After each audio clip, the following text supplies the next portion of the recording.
I was a man born into the elite Harrison family, with a profound passion for competitive cycling.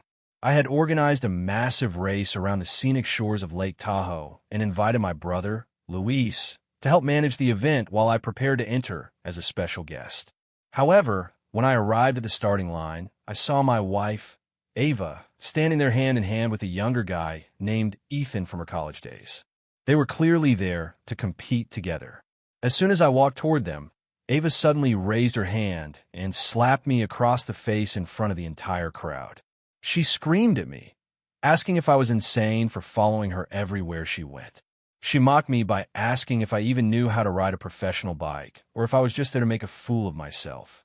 I was just about to pull out my exclusive invitation when Ethan let out a condescending laugh. I simply smiled back at him and asked if he wanted to settle this with a race. He agreed instantly with a smirk on his face. Ethan declared that if he lost, he would swim across Lake Tahoe completely naked. However, he insisted that if I lost, I had to grant Ava a divorce. I gave him a slight nod to confirm the stakes. What they did not realize was that years ago, I was the most gifted competitive cyclist in the entire country. The surrounding crowd began to whisper, wondering where this bold newcomer came from to gamble his marriage on a race. The atmosphere grew tense as people realized this was going to be a real spectacle. Most people thought that we were in completely different leagues just based on our ages. They whispered that once a man passes 25, his physical peak starts to decline visibly. When I mentioned the gap in our experience, the circle of wealthy corporate executives watching us erupted into laughter. Most of these business moguls had hired professional riders to represent them, and even the lowest-ranked participants were at a high club level. The competition was fierce and full of hidden elites. Even the least experienced amateur in this crowd had at least 5 years of serious cycling under their belt. Since I did not look like a professional athlete at first glance, I naturally became the target of their collective mockery. A flicker of hesitant unease passed over Ava's face as she watched the scene unfold. For a moment, I actually thought she was worried about me getting hurt or embarrassed. I stepped forward to show everyone my professional credentials, but she suddenly let out a cold, sharp sneer. She told me that I should just give up while I still could. She said that even if I did not care about my reputation, she and Ethan actually valued theirs. She made it clear that Ethan was the one representing her interests today. I was stunned for a second, but then the meaning of her words became clear. This race, organized by Luis Harrison, offered the champion a golden opportunity to sign a massive partnership with the Harrison Group. That was why these CEOs were willing to spend a fortune to recruit professional riders from various elite clubs. Ava was no different. She was here representing her company, Oceanic Ventures, in hopes of securing that deal. Her insults actually served two purposes. First, she did not want me to embarrass her in front of the business elite.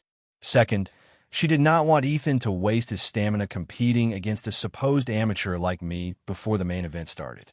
Being humiliated by my own wife in front of such a massive crowd was painful, but I just forced a small smile and remained silent. However, her little protege Ethan had no intention of letting the matter drop. Ethan took a step toward me and scanned me from head to toe with a smug grin. He told me that if I really wanted a race, he was game. He mocked me by saying he was fine with it, but he was worried my old bones would not be able to handle the pressure. After speaking to me, he turned back to Ava and gave her a confident wink. He told her not to worry because a guy like me could not possibly make him break a sweat. He promised her he would be back and fully recovered after just a quick rest.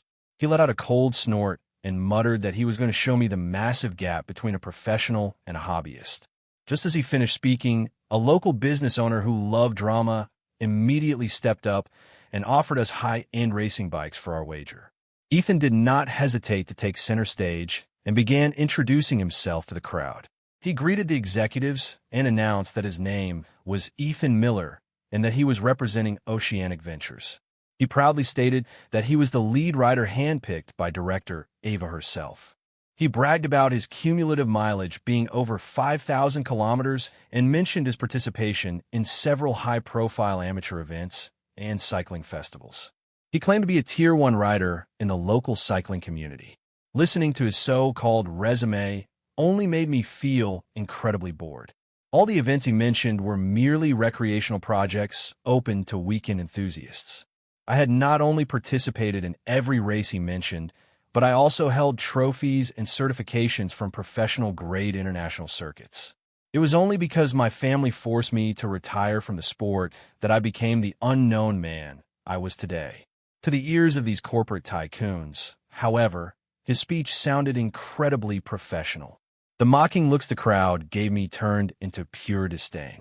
Some of them even started joking that I should start warming up for my naked swim across the lake. I remarked that it seemed a bit premature to be talking about divorce before the race even started. I shook my head with clear disapproval in my voice. To the people around us, my hesitation looked like nothing more than a desperate attempt to save face without admitting defeat. Someone in the crowd shouted for me to just give up and stop trying to be a hero.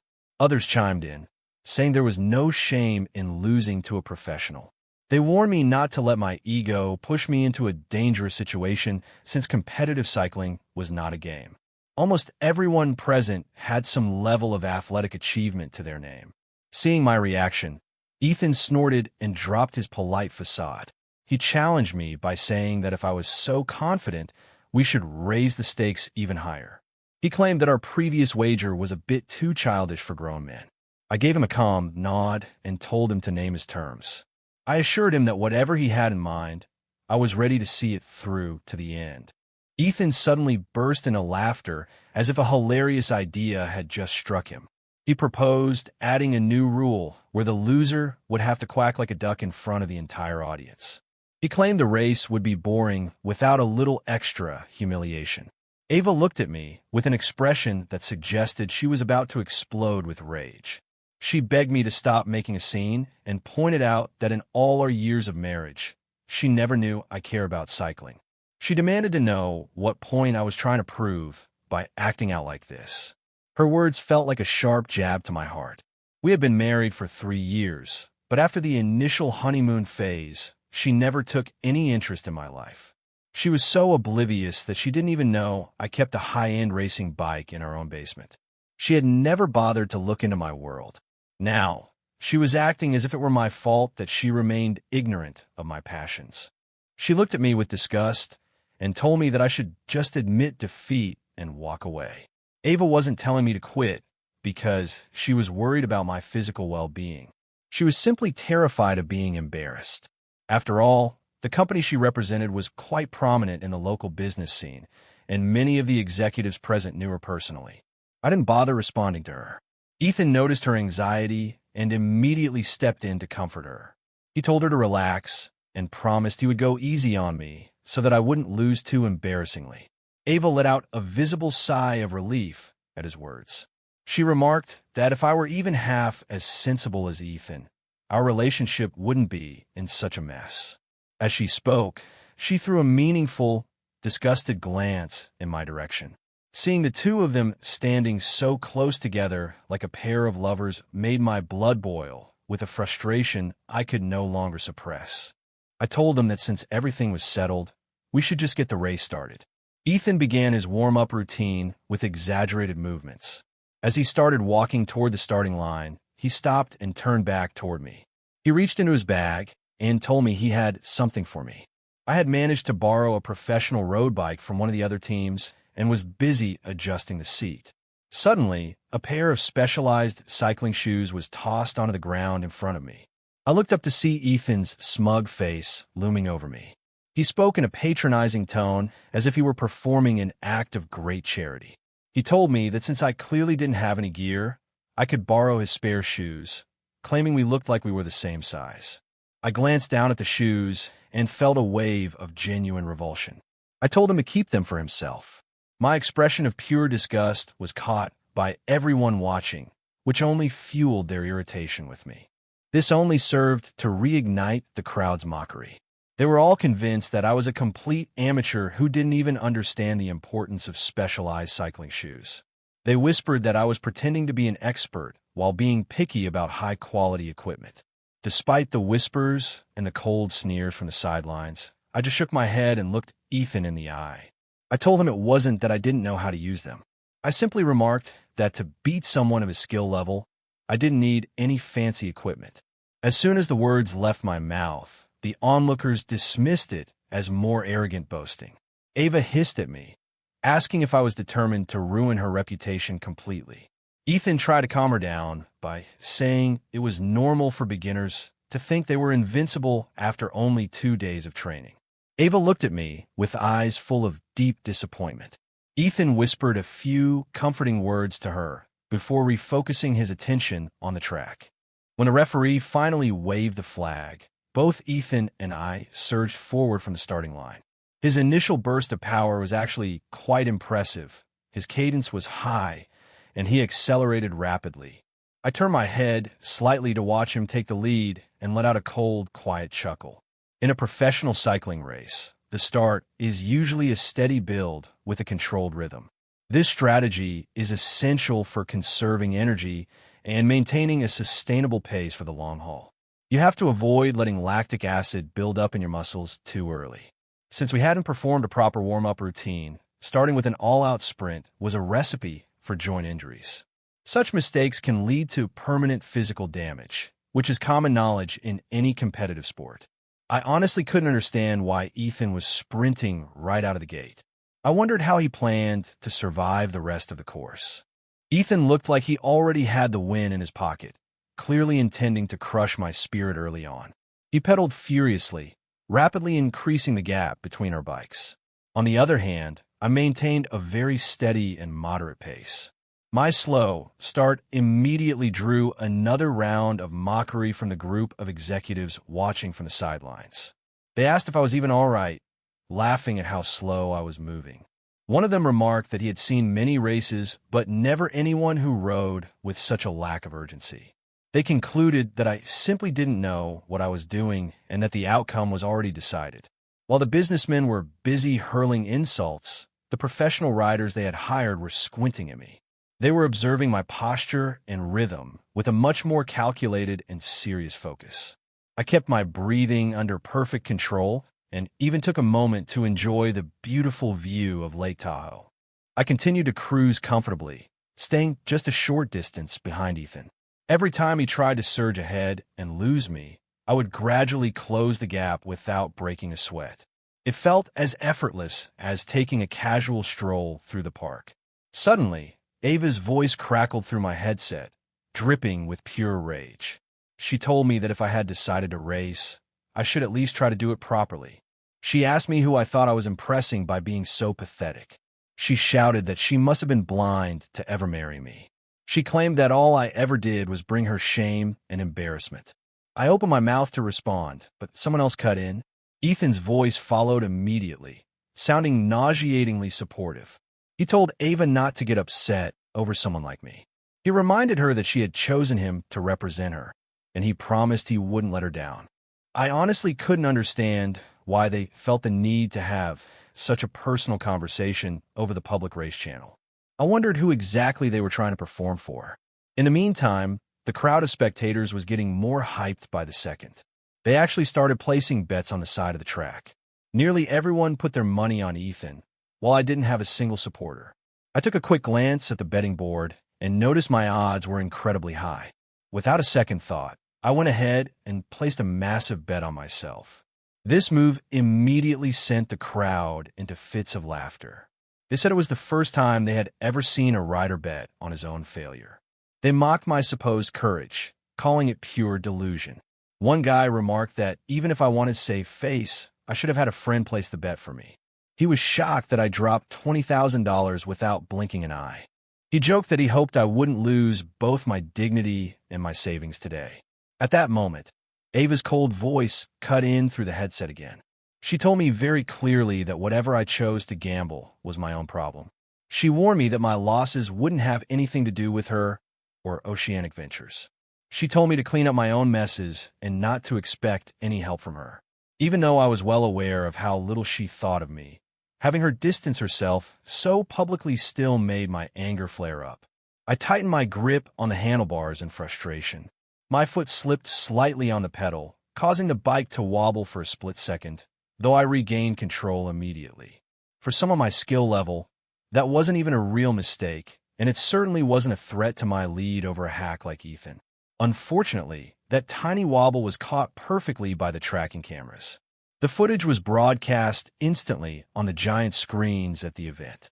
A massive wave of laughter erupted from the group of executives watching below. They pointed at the screen, laughing that I had almost wiped out completely. One of them said that this was exactly why they told me to wear proper cycling shoes. He mocked me for having nobody but myself to blame for my feet slipping. They questioned if I even knew the basics of cycling, claiming my riding style was wrong from the start. Ava was mortified, feeling that every ounce of her social standing had been stripped away. She exploded through the headset, screaming for me to stop making a fool of myself. She offered to pay off my bet for me if I just admitted defeat and quit the race right now. She warned me not to be there acting like an idiot when Louise Harrison arrived. She threatened me, saying if the partnership fell through because of my behavior, she would never forgive me. She ordered me to stop the bike immediately.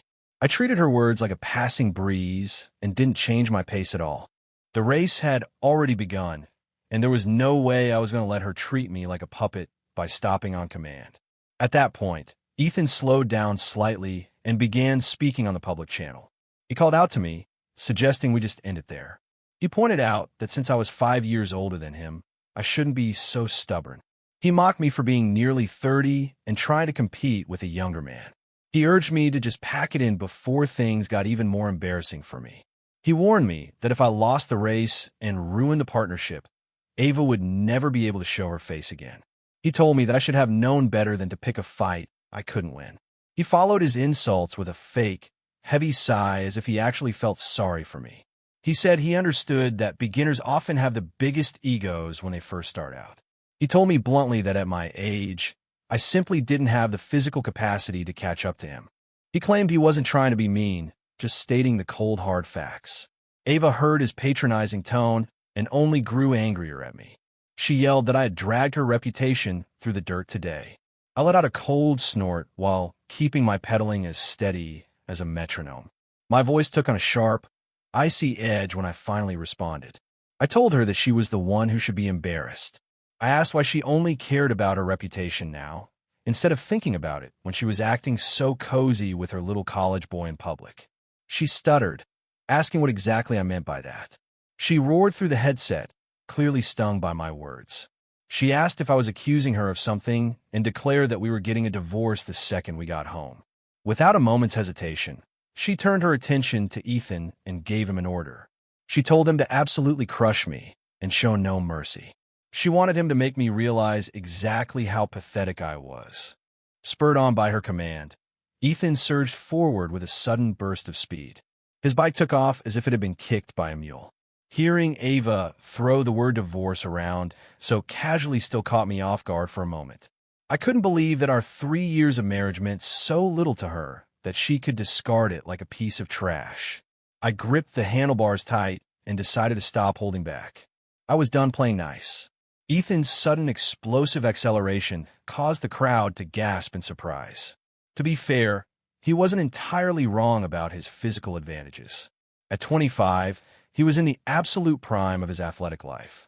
For competition of this level, a man of his age and condition was almost unstoppable. His performance was so sharp that even the professional riders hired by the CEOs began to look a bit concerned.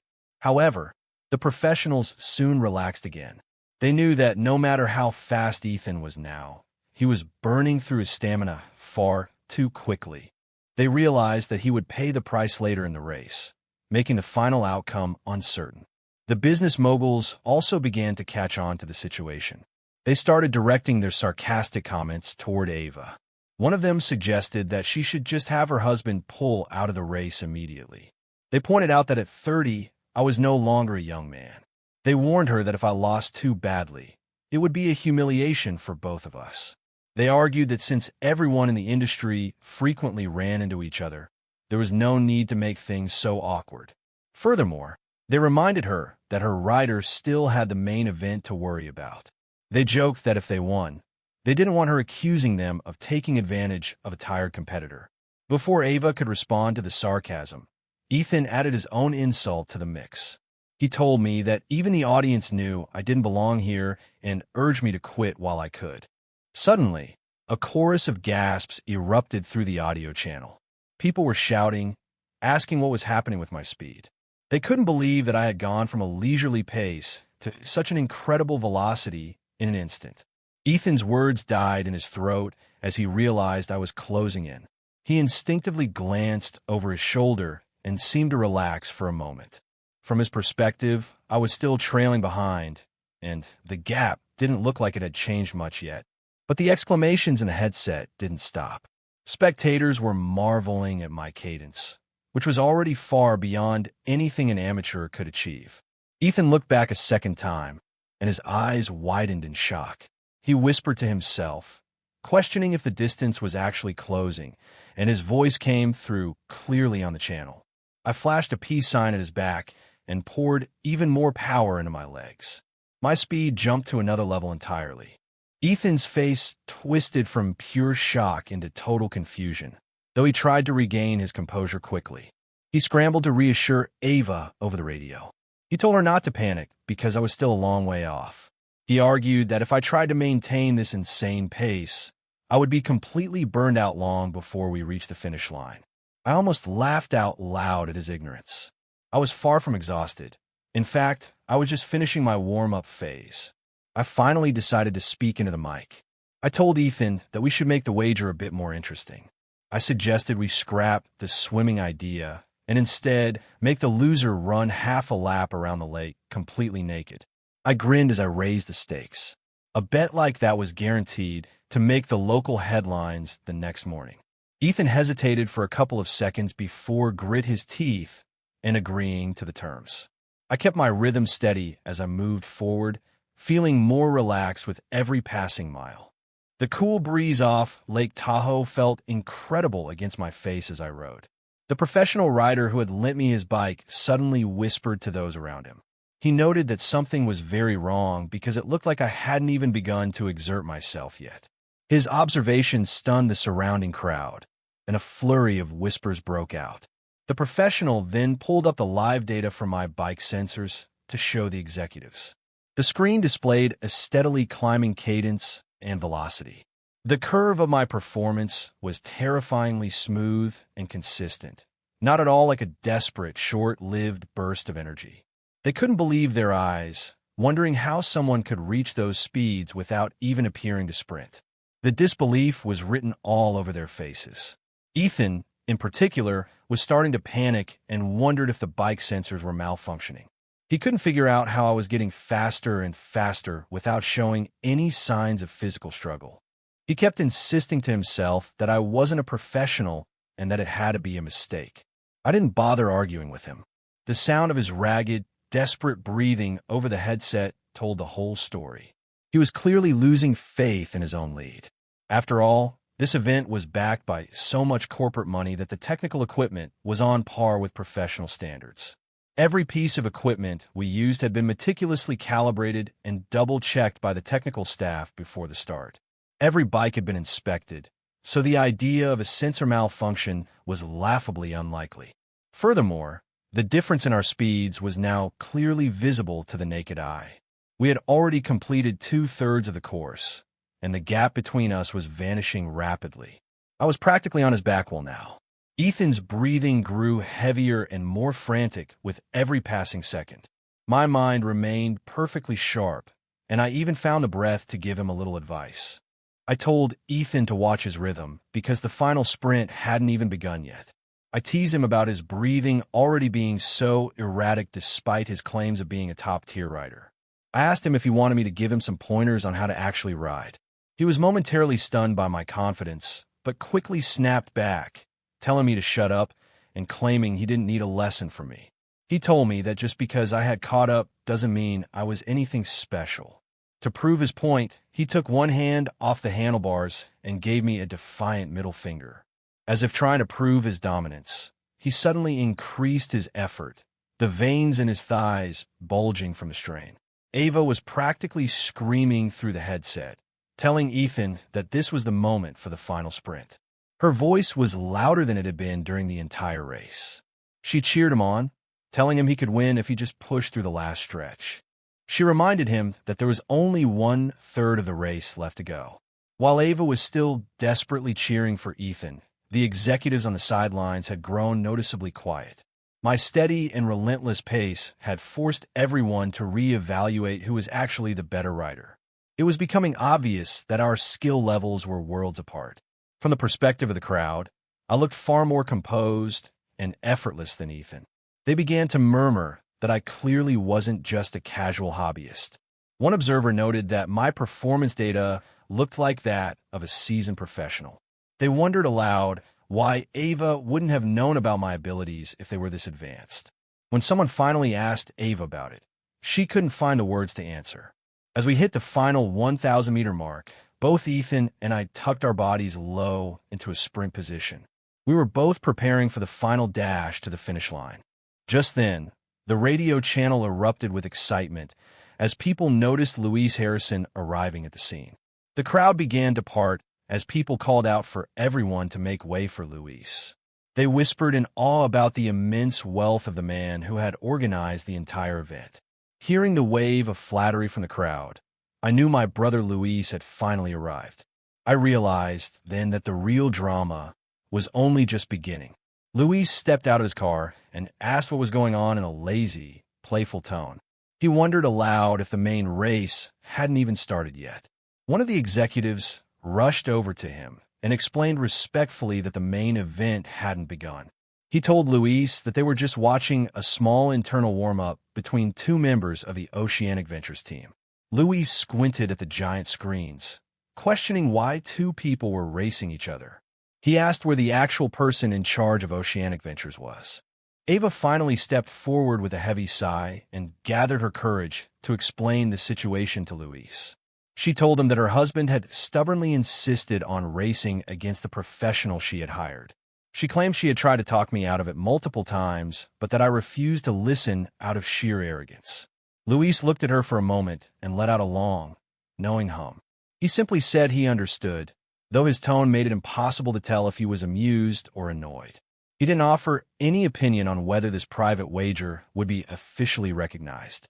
His ambiguous reaction kept everyone on edge and afraid to speak up. Ava immediately switched to our private channel and began screaming at me again. She told me that enough was enough now that Louise Harrison had arrived. She ordered me to stop making a fool of myself and admit defeat immediately so the real race could begin. I let out a cold laugh and shot back at her without hesitation. I asked her why on earth I would quit when anyone with eyes could see that I was currently dominating the race. Right after I finished speaking, I put on a burst of power and pulled my bike right up alongside Ethan. There was a long, stunned silence from Ava on the other end of the radio.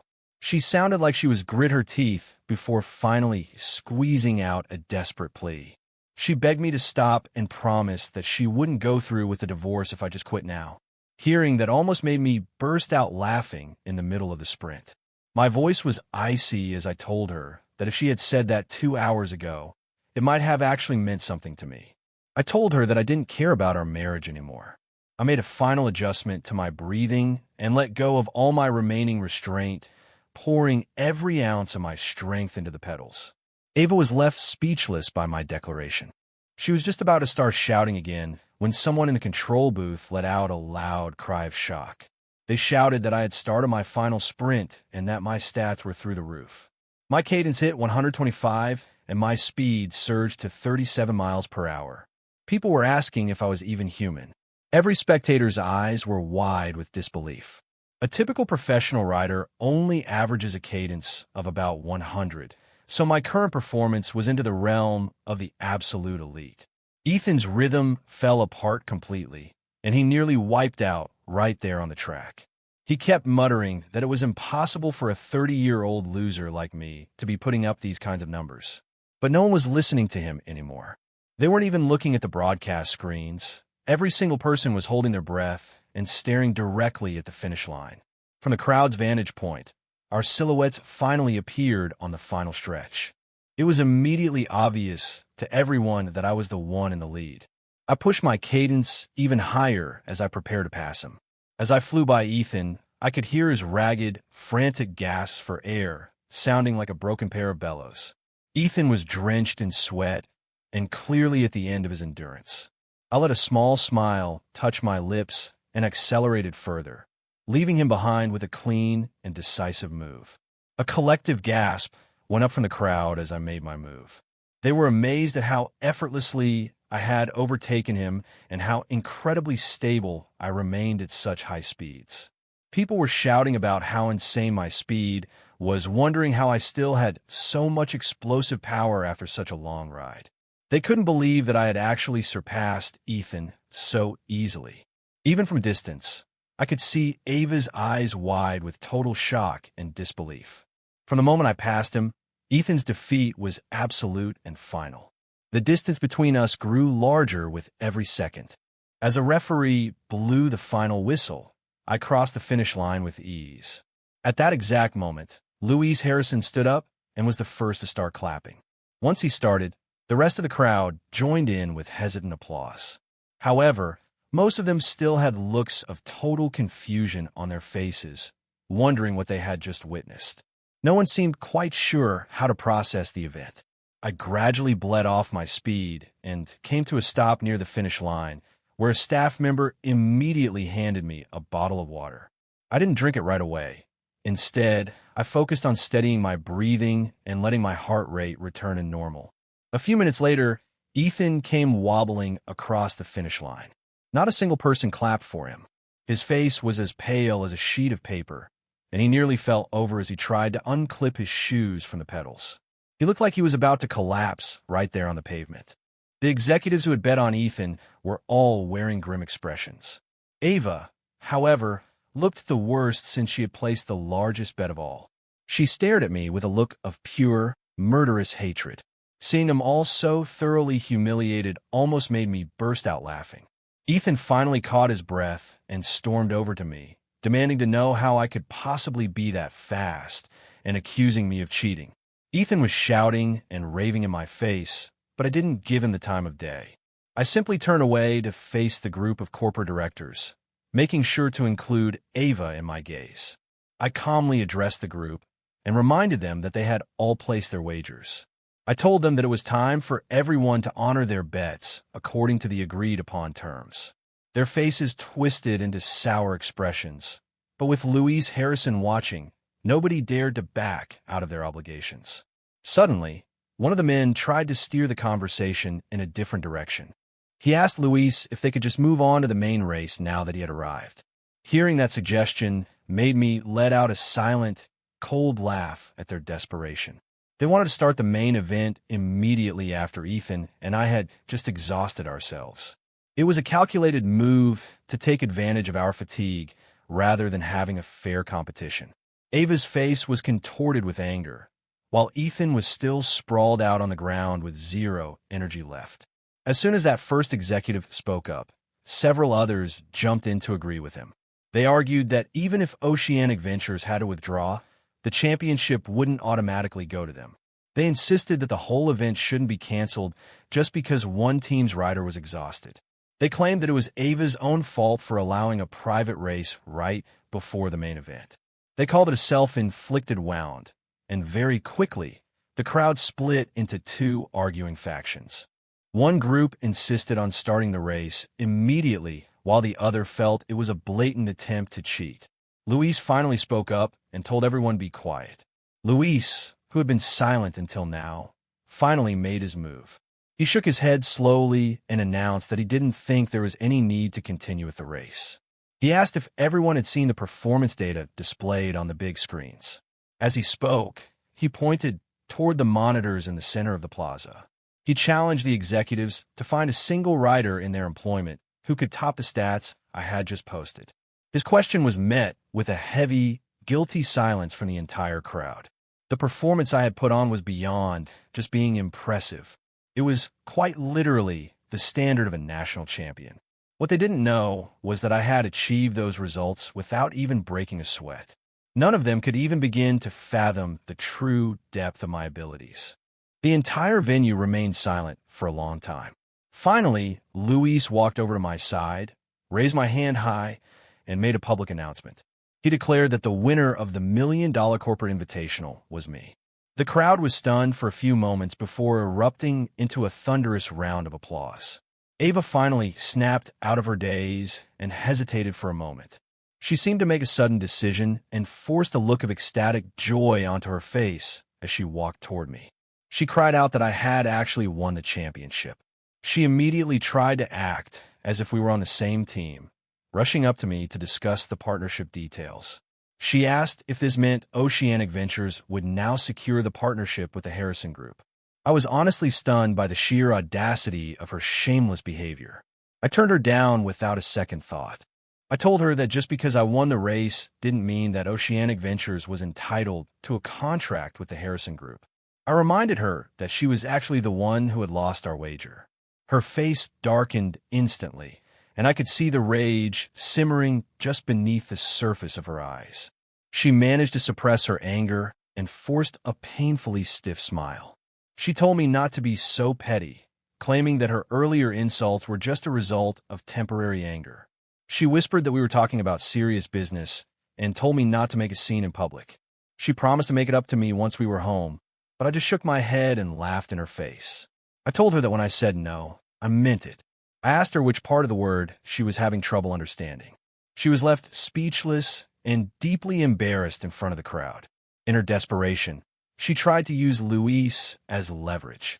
She asked if I was really going to question the official decision made by Luis Harrison himself. That question only made me laugh harder. I turned my head to look at Luis and asked him whose side he was on. He just scratched his head and gave me an apologetic, boyish smile. He simply said that he was obviously going to side with his older brother. The air in the plaza seemed to freeze instantly. Ava stood there, trembling, and asked what exactly he had just called me. Ava was completely paralyzed with shock. Ethan stood there with his mouth wide open, unable to utter a single word. I just laughed and put my arm around Luis's shoulder, giving him a friendly pat. I joked that I was glad he still remembered he had a big brother. Ava looked like her world was falling apart, as if she were witnessing a horrific accident right in front of her. None of this had ever crossed her mind because I had never mentioned a single word about my family to her. I let out a soft sigh and looked at her. I spread my hands and told her that I had actually been planning to tell her the truth eventually. I revealed to her that I was a full member of the Harrison family. I explained that Luis was my younger half-brother. I had been using my mother's maiden name, Lynn, after a falling out with my father following his remarriage. I had left the family estate years ago to strike out on my own.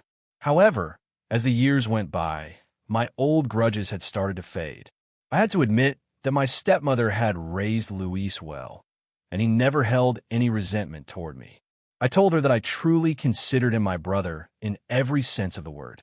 Luis beamed with pride and confirmed that I was indeed his older brother. She stammered, asking why I had never said anything about this before. All of her former arrogance had vanished, replaced by a look of absolute panic. She lowered her voice and began to beg, saying she was sorry and that she had no idea about my background. She pleaded with me to take back what I said, claiming that Oceanic Ventures desperately needed this partnership. I acted as if she wasn't even there and took a slow sip of my water. Seeing that I wasn't going to budge, she turned to Luis in a state of pure desperation. She begged Luis to give her company another chance, admitting that she had been blind. However, Luis had been watching her closely during the race and already knew exactly what kind of person she was. He had absolutely no sympathy for her. He told me that he had almost called her his sister-in-law, but realized now what a joke that would have been. He told her she wasn't good enough for me and expressed his disgust that she still had the nerve to ask for a favor. After dismissing her, he turned his attention to Ethan. He reminded him that it was time to fulfill his end of the bargain by running half a lap around the lake naked. He added that Ethan also had to get in the water and quack like a duck. Luis nearly doubled over with laughter, telling me that I was being incredibly ruthless. I stood there with my arms folded and just smiled at my brother. At that moment, every single person in the crowd turned their eyes toward Ethan. His face went as white as a sheet of paper. He tried to force a weak smile and argued that we were all adults and didn't need to take things so far. When he realized we weren't going to show him any mercy, he He looked to Ava for help. He called out her name, but Ava had already calculated her options and chose to side with us. She frowned and snapped at him with clear irritation. She told him to stop making a scene because a loss was a loss. She reminded him that she hadn't been the one to agree to the bet and told him to just get on with it since Louise Harrison wanted to see it. After she spoke, she gave us a fawning smile to try and win our favor. Ethan's eyes turned red with tears of pure humiliation. With the wager hanging over his head, he had no choice but to go through with it. He performed the entire humiliating routine as required. The atmosphere in the plaza shifted from extreme tension to a bizarre, laughing relaxation. Laughter echoed across the lakeside. Finally, a beet red and shaking Ethan stormed away from the venue, leaving the track in a fit of rage. Ava was still clinging to a sliver of hope. She hesitated for a moment before asking if there was still a chance for her company. Louise saw right through her and gave her a cold, one-word answer. No. She demanded to know why, arguing that she had already apologized. She pointed out that she and I were still married and felt she was entitled to the opportunity. Ava stood there in shock as her frustration and resentment finally boiled over. Luis just shrugged his shoulders and looked at her with blatant contempt. He told her that the entire event had actually been organized specifically for my benefit. He leaned in close and whispered the most painful truth of all. He told her that if she had actually stood by her husband, she would be the one celebrating a victory right now. He pointed out that she had thrown the opportunity away with her own hands. His words immediately caught the attention of the other executives. They all shared knowing looks, and none of them felt that Louise was being too harsh on her. They knew that even in a perfectly fair and transparent race, the riders they had brought along wouldn't have stood a chance against me. Now, there was only one remaining open partnership slot available. To be honest, they had always cared more about the contract itself than the title of champion. One of them called out to Luis, asking if this meant they could finally select a new business partner. The others quickly chimed in, noting that all the candidates were already present. They urged him to clarify the selection process so everyone could stop wasting their time. Luis turned back to me and asked for my opinion. I lazily raised my hand and pointed toward the executive who had lent me his bike. I noted that when everyone else was busy laughing at me, he was the only one willing to offer a helping hand. I also pointed out that his team had been the only ones who didn't join in on the mockery during the race. When the result was announced, he was beaming while the others looked miserable. Under Luis's steady gaze, those who had lost their bets were forced to pay up immediately. Ava was the only one left still trying to find a way to win me over. She told me she knew I probably wouldn't forgive her, but she begged me for one more chance for the sake of our 3 years together. Her eyes were red and filled with tears as she cast a hopeful glance toward Luis. She admitted that the failure of the negotiations was entirely her fault. She expressed her hope that Oceanic Ventures might still have a future with the Harrison Group. I just looked at her, feeling nothing but pure disgust. I told her indifferently that the company business had nothing to do with me since I didn't involve myself in the family firm. As for forgiving her, I told her she was delusional. I turned around and started walking away with Luis. Ava's voice caught in her throat as she called out my name one last time. I paused for a second and turned back to see her looking at me with hope. I left her with one final, freezing sentence. Just make sure to send the divorce papers to my office. I told her that from this day forward, we were complete strangers. As the crowd began to disperse, Ava was left standing alone in the plaza, tears streaming down her face. She and Ethan ended up having a massive fallout after the event. Following the race, she placed every bit of the blame on his shoulders. I heard she actually sued him to get back every gift she had ever given him before kicking him out of her life for good. During that time, she was still desperately trying to find a way back into my life. Instead of a reconciliation, all she received was a formal divorce summons from the court. At that point, I had absolutely nothing left to say to her. On the day the divorce was finalized, she showed up in court looking completely haggard and broken. She stared at me with eyes that were red from crying. She asked me if I really had to be so cruel. She demanded to know what she had ever meant to me and what our years together were worth. Her face was contorted with a mix of rage and despair. She asked if I was trying to drive her to the edge and threatened to take her own life right there in front of me if I went through with the divorce. She actually tried to use suicide as a threat. She had somehow managed to sneak a small pocket knife past the security checkpoint and pulled it out. As soon as the blade was visible, the court bailiffs tackled her to the table and disarmed her. I knew her far too well to believe she would actually go through with it.